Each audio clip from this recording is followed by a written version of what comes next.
Hey everybody, so it's been a little while since I've made a video, but just got a new engine in this past Saturday, so I figured I'd just make a quick little video about it, do a little general overview. This is a Ruston Hornsby Mark CR, 17 horsepower, uh, marketed as an elevator engine. This is a diesel, and it has its its original air start tank here. And I'm gonna have to apologize in advance for the lighting here. It's bright, kind of gray outside, and I have my garage lighting to deal with, so. But anyways, it's got its air start tank. Looks like original fittings from here back down to the tank, but then you got, newer ball valves and such. You can kind of see some of the markings on here. Manitoba, Saskatchewan right there. And then there's a couple numbers right there. I'm not too sure what they signify. Then on the right down here, you can see there was a label of some kind down here that's worn off. Then you have the water tank for your cooling loop. It's got two flywheels, which are probably about 45 inches in diameter apiece. Got the gas tank right here. Little diesel fuel in there right now. Looks like at some point there was some newer tubing or fittings added right there. You got a filter bowl, a little fuel valve. And as I said, with the tank back there, it does have the air start valve right here. I purchased this off of a gentleman from Florida on engineads.com, which is basically the classifieds for smokestack, which is the forum for old stuff like this. So if you're interested in these older engines, it is a great place to go. If you have questions or you're looking to buy something like this, I'll put links in the description about it too. But it is an open crank. I don't have all the tech specs off the top of my head, but I believe the bore is 7 inches. It's got a pretty mean sized crank on there with counterweights. I'd say this shaft right here is probably, or the connecting rod, I'm sorry, is probably about 1 inch to 1.25 inches thick. Probably leaning more towards 1.25 inches. Now, I have not run this yet. I have tested out the air start, but that's pretty much it. I've been kind of just wiping it down and cleaning it. Like I said, I got this like 2 days ago. There's still a little bit of oil, old oil I got to wipe off of the crank and all that. Flush out any old oil from the system. Put some fresh oil in there. Cleaned out the oiler here. There was some emulsified oil at the bottom. I got most of it out, but still a little cleaning I got to do in there. This is the crank cover right here. It'll be a little hard to see, and it's also upside down, but it's got the original Hornsby logo on there. You can kind of make it out. See the Hornsby right there. Pinstriping and all that still on the cover, as well as the engine. You can kind of see down in there. It's worn off in some spots, but like right there. Here's the company in Canada.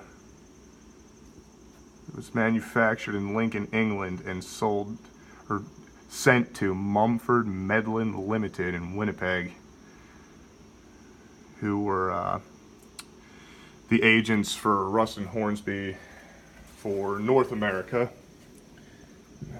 That's going to be kind of hard to say. You probably won't be able to see that. Yeah, I apologize for the lighting. You got your governor in here, underneath this guy. Your whole fuel system right there.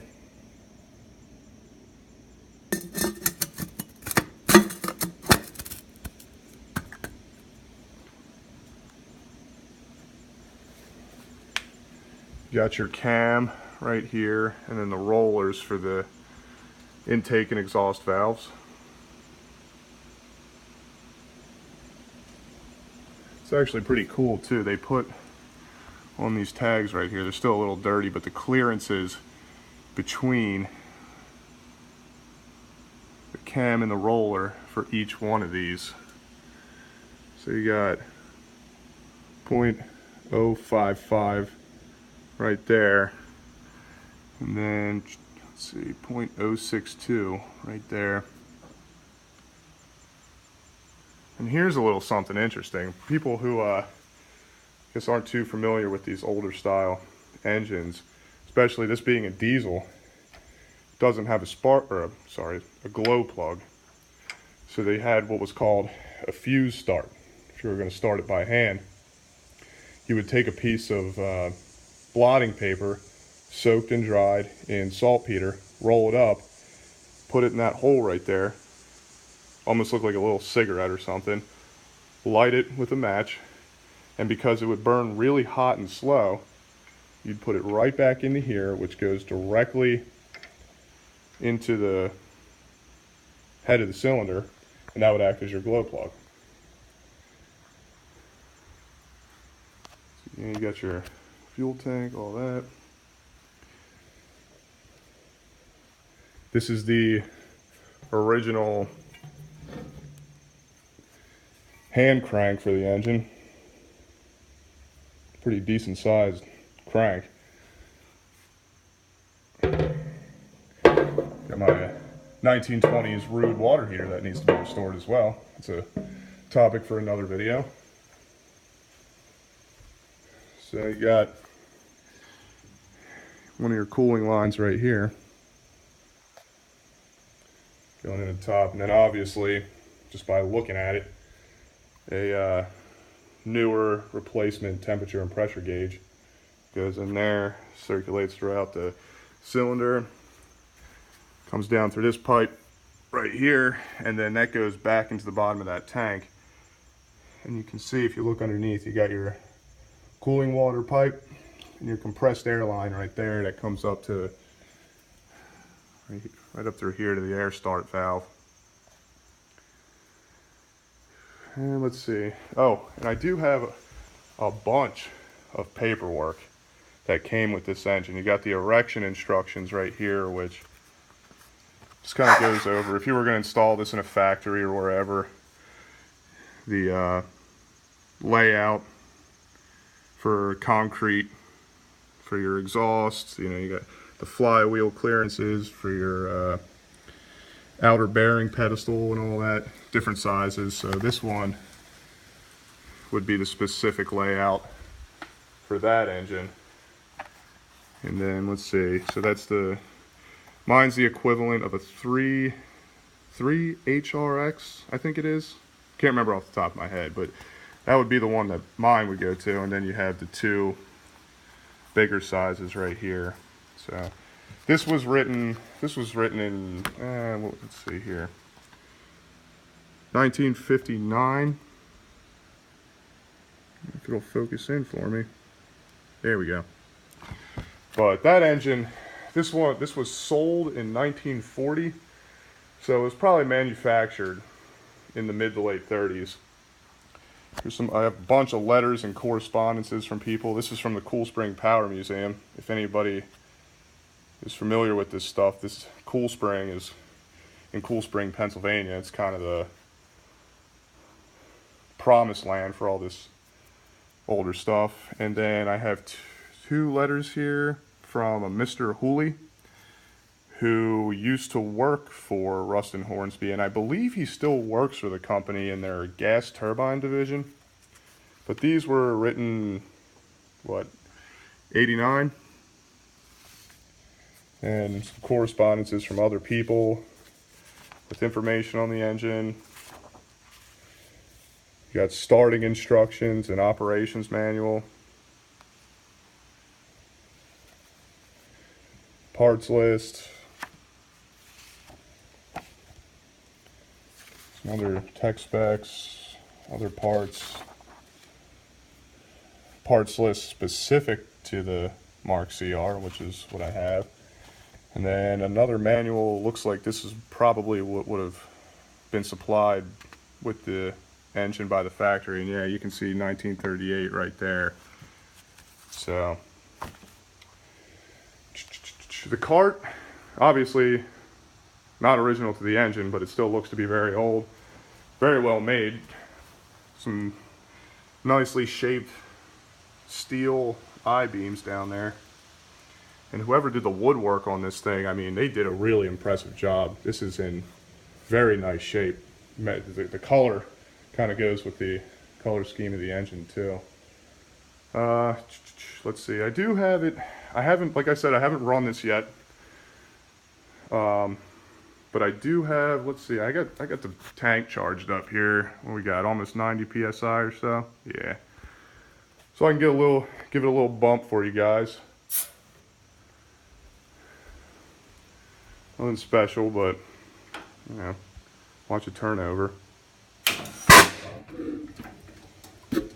Yep.